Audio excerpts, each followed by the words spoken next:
I think we have enough people joining in. So let's continue to wait for them as and when they join in. So meanwhile, let's begin with our uh, event for today. We are here, the group of Product Syndicate, who are striving really hard to build a product community. So we are a close knit of product managers circle who are going to come up with like-minded solutions, talking and discussing with like-minded people here in order to enhance the best product management practices existing in today's industry.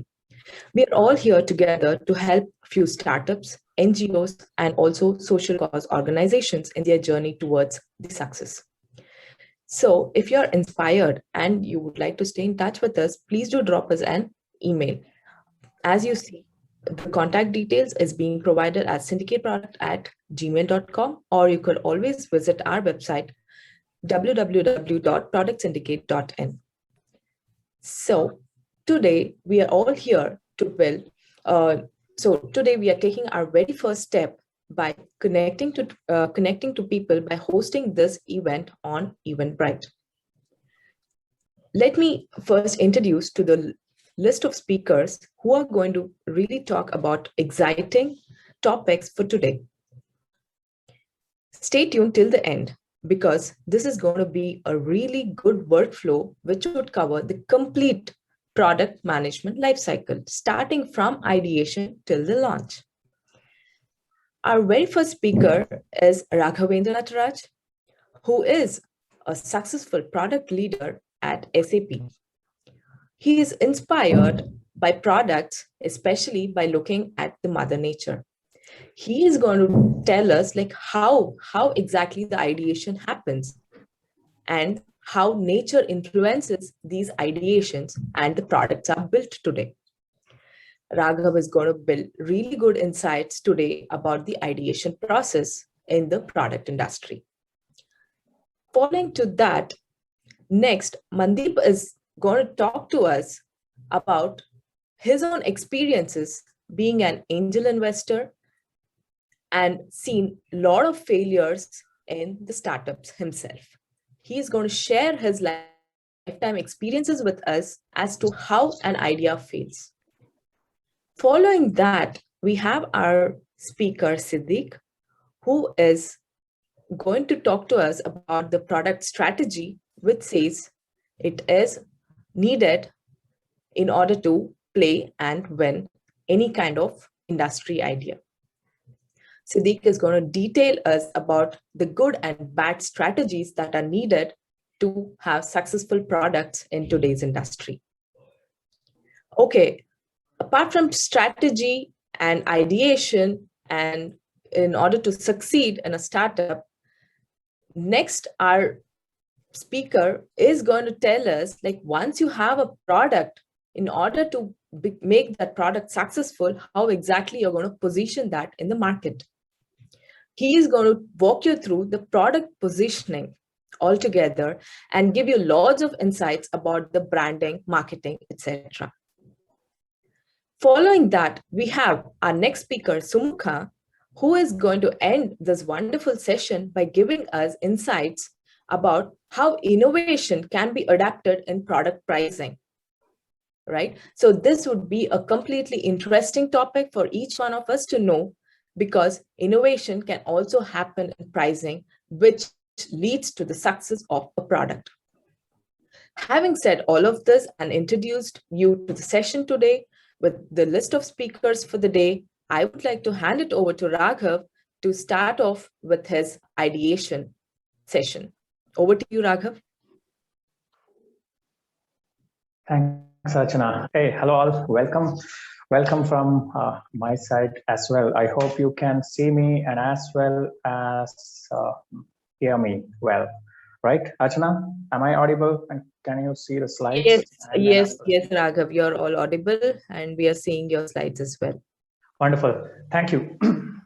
So this is me. Archana already gave a quick introduction. So I'm Raghavendra Nataraj, working as product expert at SAP, and I've had about 16 plus years of industry experience. Most of it is in product related role, product owner, product management, and feel free to, it would be interesting to get connected on LinkedIn as well. You can find me as Raghav Nataraj on LinkedIn. Right, so we're going to take you through, like Archana said, the entire process from ideation to delivering value, right? And before we move to ideation, a quick word about design thinking. I'm sure most of you, or maybe all of you, even know about design thinking and the different processes and the different steps there. So at a high level, these are two big circles, right? I'm sure you're able to recollect this. This is a problem space and this is the solution space. So within the problem space, a lot of research and synthesis, and you need to scope out certain things and prioritize which needs to be prioritized and taken into solution space. And then once you have fully understood the problem, we move to the solution space. And on the solution space, most of the times, or it is quite common to get carried away with the feeling that, okay, now we know what exactly to do, and we jump onto the solution already. But that's where the ideation comes in. There will be, in all of the cases, almost all of the cases, multiple ways to solve the problem, and which is best, which is suiting to which users, what gives best experience. So that's exactly all about ideation. Right? So design thinking is itself a method where it's a user-focused method to solve the problems, which is involving diverse people, creative mindset, and all of that. Ideation is, once you know the problem, before we jump onto the solution, implementing the solution, it's about exploring the different ways in which the problem can be solved, and then start prototyping and validating, and then you start implementing whichever is the more appropriate one. Right? Ideation techniques itself, there are a lot of them. I'm sure if you do some search for about 10 minutes, you will find the whole canvas filled with a lot more terms and techniques and methods. So there are a lot of things like storyboarding, picture prompt, brainstorming, wishing, worst idea, crazy eights. So a lot of it. Today, we're going to talk about analogies. Analogies also is itself a very vast topic. There you can look at a lot of things and get inspired from and do a comparison and figure out some solution. What better than to look around the creatures and the nature which is surrounding us, and try to take some inspiration. And ladies and gentlemen, that's exactly the topic that we're going to talk. Have a look at this video clip.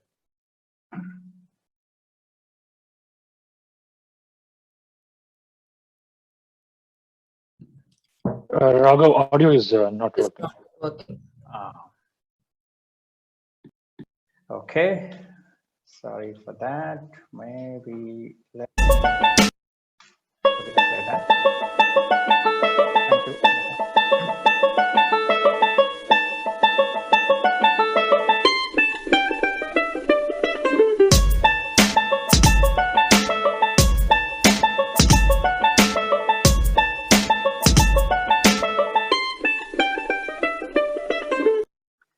So we saw that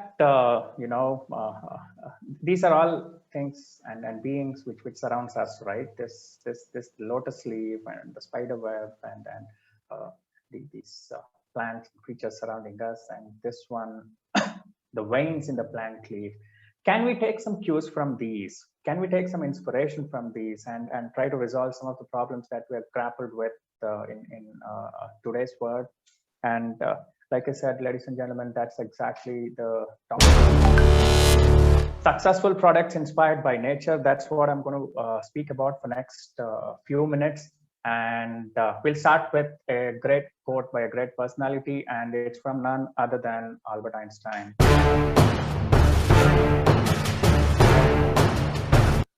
He says, look deep into nature and you will understand everything better. Everything, right? Why does he say so? With the mindset, it has taken millions and millions of years, right? And what is there today, it has survived a lot of time and problems. So whatever is surviving is actually the secret to success, and whatever were the failures is already the fossils. So let's take a look at some more of the examples.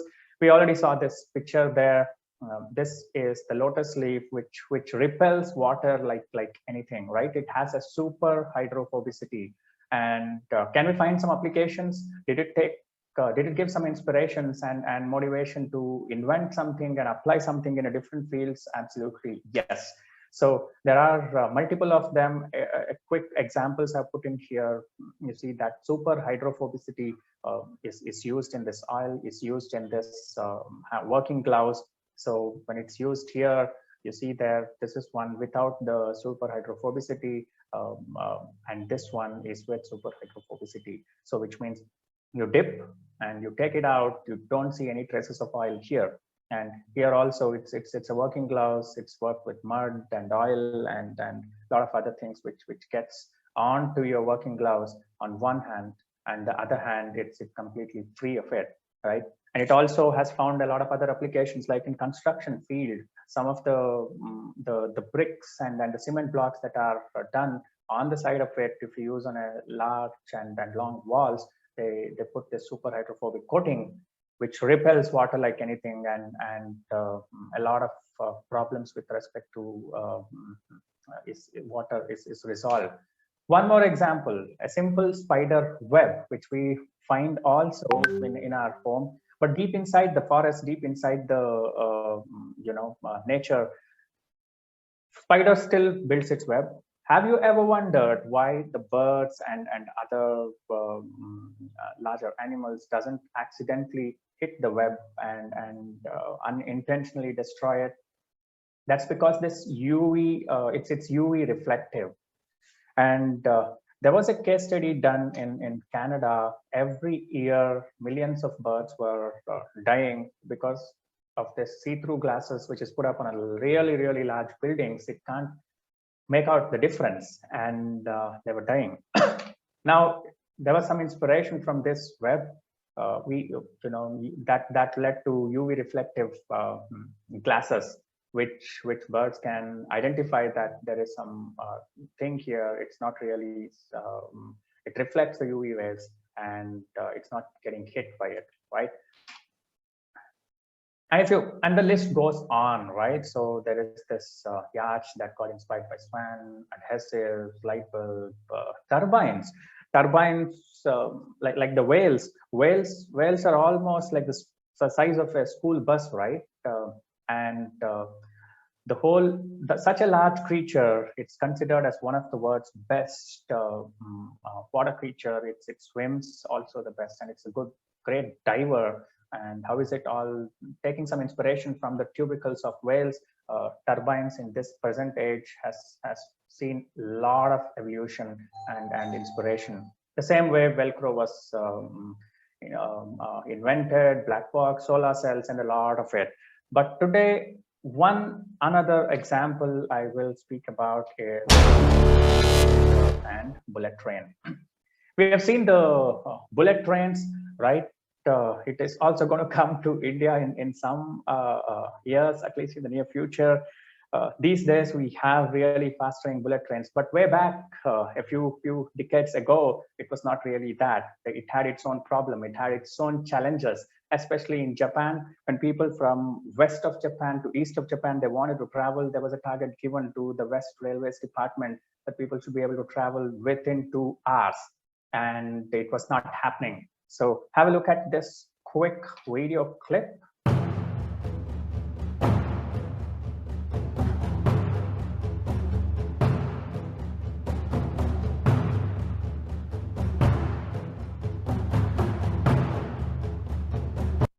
So, we see that there was a lot of problems there. First of all, in that whole journey, the problem statement was, how do we increase the speed of the train? And what is stopping it? What stops the train? What is reducing the speed? And second, there were a lot of tunnels in the whole area. And when trains go through that tunnel, before the train comes out, let's take a look. Before the train comes out of the tunnel, the huge supersonic sound was coming up, and it was also disturbing the natural habitat surrounding in the surrounding areas, because a lot of air is pushed, and a huge like kind of an explosion sound was coming in even before the train was coming. So there was something more faster than the bullet train. But if we keep that aside, then how do we resolve all this? So they appointed A.G. Nakatsu, right? So A.G. Nakatsu was a engineer, in fact, a great engineer. They made him general manager, and they gave him and his team a task to get onto this bullet trains from west of Japan to the east of Japan, to be able to travel by in less than 2 hours, and that necessitated that bullet trains travel at a rate faster than 300 kilometers plus. So coincidentally, he was also a bird watcher. So they drafted all the problems and all that stuff, and then came the inspiration. This was still the problem statement. So then came the inspiration. He looked at kingfisher. Yeah, I'm sure all of us have seen that, right? So it's so small, like one fist, and it hardly measures like around 17 centimeter, a little less than one large pencil. So it plunges onto the water without creating much ripples and sound, and picks some fishes, and that goes away, right? Before anyone realizes what just happened, it just comes in there and does it whatever it had to do, and it just goes back. So he just took this as an inspiration, and on the drawing board they tried to come up with a design for this bullet train, and it looked like this on the drawing board, right? In the end, it looks like this. You see, this is the first few versions of the bullet train. It doesn't look like this today, but it did look like this some decades ago, and they were able to achieve a speed of 340 plus kilometers per hour, and the task was done. So the process of looking at nature and the creatures there, and modeling our solutions based on them, is called biomimicry. Like I said, the whole nature, the Mother Earth, has undergone so many evolutions and so many iterations of survivals, right? So whatever is surrounding us right now, today, it has come over a lot of problems. So that means natural world is full of problem solvers, and now it's our turn to take some inspiration and emulate their solutions into our own designs. And this is one of the analogies where you look at Mother Nature and take inspiration and get the design concepts involved into our own designs. And that was the end of the topic. If there are some questions, happy to take. Otherwise, please feel free to put on the chat also. Archana, back to you. Thank you so much, Product Syndicate, and all the colleagues and all the people there joining in. Thanks for your time. Thank you so much, Raghav. This was really insightful to understand how exactly the products today that we see in the market are inspired by nature.